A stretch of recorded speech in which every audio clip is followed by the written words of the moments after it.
وہاں بے دریغ خرچ کرنے والا، اسے سخی کہتے ہیں، اسے فیاض کہتے ہیں۔ رسول اللہ صلی اللہ علیہ وسلم کان اجود الناس، سارے لوگوں میں سب سے زیادہ، سب سے بڑے سخی تھے۔ اس قدر آپ، یہی وجہ ہے کہ رسول اللہ صلی اللہ علیہ وسلم کے اوپر کبھی زکوٰۃ فرض نہیں ہوئی۔ زکوٰۃ تو فرض ہے مگر آپ پر کبھی زکوٰۃ فرض نہیں ہوئی۔ اس کی واحد وجہ یہ ہے کہ آپ علیہ الصلوۃ والسلام کے پاس مال آتا، اگر ایک رات آپ کے پاس کوئی مال رہ جاتا تو آپ کو وہ مال کی فکر سونے نہیں دیتی کہ کب صدقہ کریں، کہیں یہ نہ ہو کہ میں رہ جاؤں، میرا مال، میں چلا جاؤں، میرا مال رہ جائے اور کل قیامت کے دن اللہ تبارک و تعالیٰ مجھ سے پوچھ لے۔ اس کی فکر میں آپ علیہ الصلوۃ والسلام پریشان رہتے تھے، اور آپ لٹا دیتے تھے، یوں ہی لوگوں میں بانٹ دیتے تھے، محتاجوں کو، مسکینوں کو، غریبوں کو، فقیروں کو، سب میں، یہاں تک کہ تالیف قلب کے لیے، حوصلہ افزائی کے لیے اور لوگوں کے دل کو جیتنے کے لیے، محبت پیدا کرنے کے لیے، اخوت کو بڑھانے کے لیے آپ مالداروں میں بھی مال کو تقسیم کرتے تھے۔ ہم یہ سمجھتے ہیں کہ خالی مانگنے والا ہے تو اسے ہی دیں، فلاں ہے تو اسے ہی دیں، نہیں، امیروں کو بھی، مالداروں کو بھی تحفہ طائب بھیجنا چاہیے تاکہ اس کے دل میں بھی محبت قائم رہے اور اخوت قائم رہے۔ اور اس سے ہوگا کیا کہ جو مالدار ہوگا اس کے دل کے اندر ایک جذبہ اور ایک غیرت بھڑک اٹھے گی، اور وہ اور پورے آندھیوں کی طرح آب و تاب کے ساتھ خرچ کرے گا، جیسا کہ رسول اللہ صلی اللہ علیہ وسلم کی عادت مبارکہ مطہرہ کے بارے میں حضرت عبداللہ ابن عباس رضی اللہ تعالی عنہ نے اس حدیث پاک کے اندر ذکر کیا ہے کہ آپ علیہ الصلوۃ والسلام لوگوں میں سب سے بڑے سخی تھے۔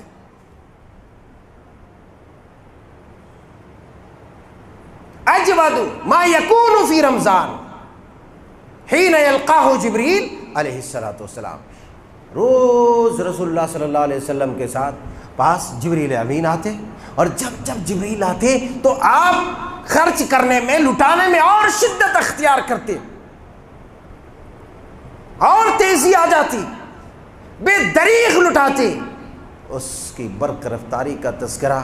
ہم کیا کریں اور اس کی وضاحت ہم کیا کریں؟ اگر حدیث پاک کے صرف ایک ٹکڑے پر آپ غور کر لیں گے تو آپ کو سمجھ میں آ جائے گی کہ رسول اللہ صلی اللہ علیہ وسلم کس قدر فیاض اور کس قدر سخی تھے۔ کہتے ہیں کہ جبریل آتے آسمان سے آپ کے پاس، اور آپ اور خرچ کرنے لگتے اور لٹانے لگتے جو آتے۔ یہی وجہ ہے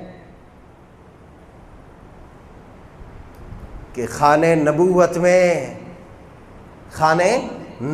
میں اس قدر تنگی ہو جاتی کبھی کبھی کہ نہ جانے کئی دنوں تک چولہے نہیں جلتے تھے۔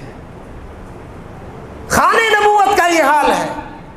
کہتے ہیں کہ حین یلقاہ جبریل علیہ الصلوۃ والسلام فی کل لیلۃ من رمضان فیدارسہ القرآن، ہر رات کو رمضان میں جبریل آتے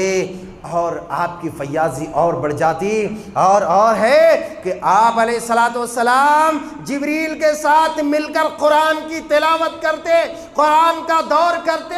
اور کم از کم پورے رمضان میں آپ قرآن کا ایک دفعہ خاتمہ کرتے۔ یہی وجہ ہے کہ جس سال آپ کا سال آخری ہوا، آپ کا الوداعی رمضان تھا، اس سال آپ نے 2 دفعہ رمضان المبارک کا دور کرایا، روزانہ رات آپ کثرت کے ساتھ قرآن کی تلاوت کرتے، جبریل سے پڑھتے، جبریل کو سناتے، جبریل کے ساتھ مذاکرہ کرتے، جبریل کے ساتھ جیسے ایک بچہ ایک شاگرد استاد کو آموختہ سنا رہا ہو، پچھلا سنا رہا ہو، ویسے قرآن کا دور کرتے۔ تمہارا نبی لوگوں یہ تھا جو روزانہ جبریل کے ساتھ بیٹھ کر قرآن کا مذاکرہ کرتا، اور تم ہو، تمہاری قوم کے جوان ہیں، مسجدوں میں بیٹھ کے موبائل میں گیم کھیلے، موبائل میں بے حیائی اور لغو و رفث کا کام کرے۔ یہ تمہارے نبی میں اور تمہارے نبی کے امتی میں فرق ہے،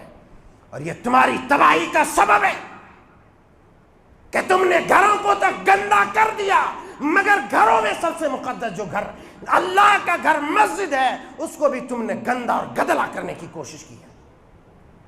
قرآن پڑھو، قرآن تمہارے اندر روح پیدا ہوگی، تمہاری روح جوان ہوگی، ورنہ ایسے ہی بڈھوں کی طرح تمہیں ٹیک لگانے کی عادی ہو جاؤ گے تم، اور پیر پکڑ کے بیٹھو گے بڈھوں کی طرح، جب تمہاری روح زندہ نہیں رہے گی، تمہاری روح مر چکی ہوگی، تمہاری روح تھک چکی ہوگی، تمہاری روح بیمار ہوگی، اور جب تم قرآن نہیں پڑھو گے، خدا کی قسم تمہاری روح بیمار ہوگی، تمہاری روح تھک جائے گی۔ اس لیے قرآن ہی روح کو غذا دیتا ہے۔ روزانہ رسول اللہ صلی اللہ علیہ وسلم اور جبریل بیٹھ کر کے قرآن کی تلاوت کرتے، مذاکرہ کرتے، سناتے، تلاوت کرتے رات کو۔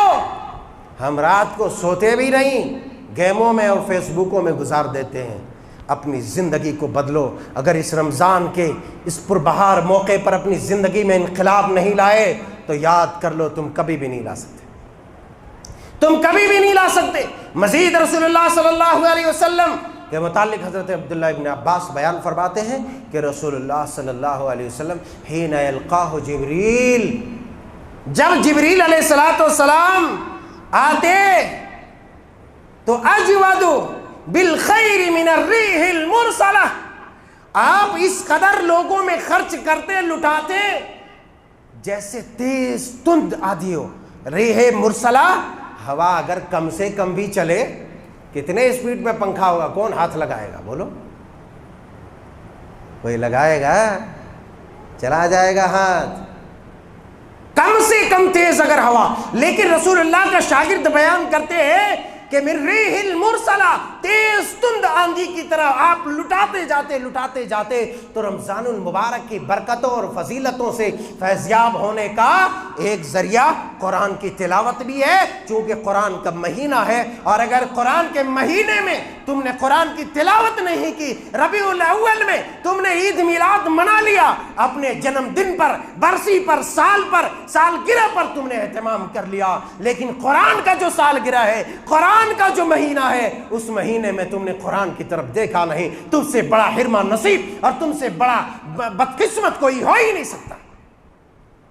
تو ایک قرآن کی تلاوت، اسی طریقے سے بہت زیادہ اللہ کے راستے میں لٹانے اور خرچ کرنے سے انسان اس رمضان المبارک کے مہینے سے فیضیاب، اس کی فضیلتوں سے جو ہے مستفید ہو سکتا ہے۔ اس لیے کہ صدقہ لوگ کیا سمجھ لیتے ہیں، وہ وقت نہیں ہے محل، دو لفظوں میں بات بتا دینا چاہتا ہوں کہ آدمی یہ سمجھتا ہے کہ یہ مہینہ زکوٰۃ کا ہے، بھول جاؤ یہیں سے، آج بھولو جلدی سے، یہ زکوٰۃ کا مہینہ نہیں لوگوں، یہ عام صدقات کا مہینہ ہے۔ لوگوں نے سمجھ لیا کہ زکوٰۃ کا مہینہ، رمضان روزوں کا مہینہ ہے، عام نیکیوں کا مہینہ، عام صدقات کا مہینہ، یہ زکوٰۃ کا مہینہ نہیں۔ اگر زکوٰۃ کسی کا نصاب اور کسی کا سال پورا ہو جاتا ہے رمضان میں تو رمضان میں زکوٰۃ نکالے، کسی کا اگر شوال میں ہو رمضان میں نکال دے، یہ الگ بات ہے، مگر کسی کا شعبان میں پورا ہو زکوٰۃ کا نصاب اور سال وہاں پورا ہو جائے شعبان میں، تو وہ رمضان میں نہیں بلکہ اسے شعبان میں نکالنا ہے، تاخیر کی صورت میں وہ گنہگار قرار پائے گا۔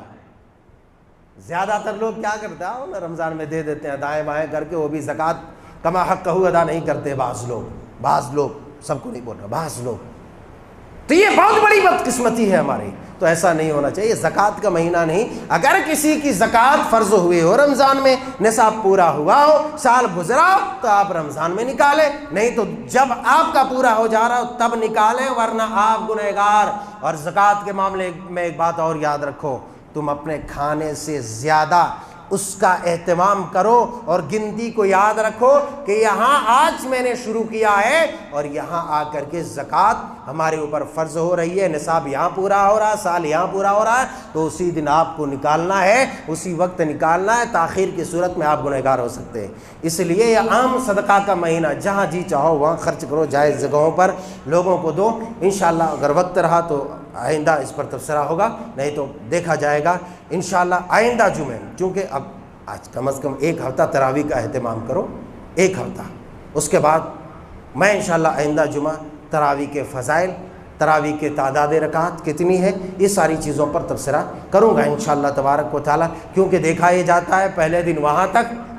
دوسرے دن وہاں، تیسرے یہاں، چوتھے یہاں، پانچویں دن، چھٹے دن امام صاحب کو خطرہ ہونے لگتا ہے کہ بھائی اب آئیں گے کہ نہیں لوگ،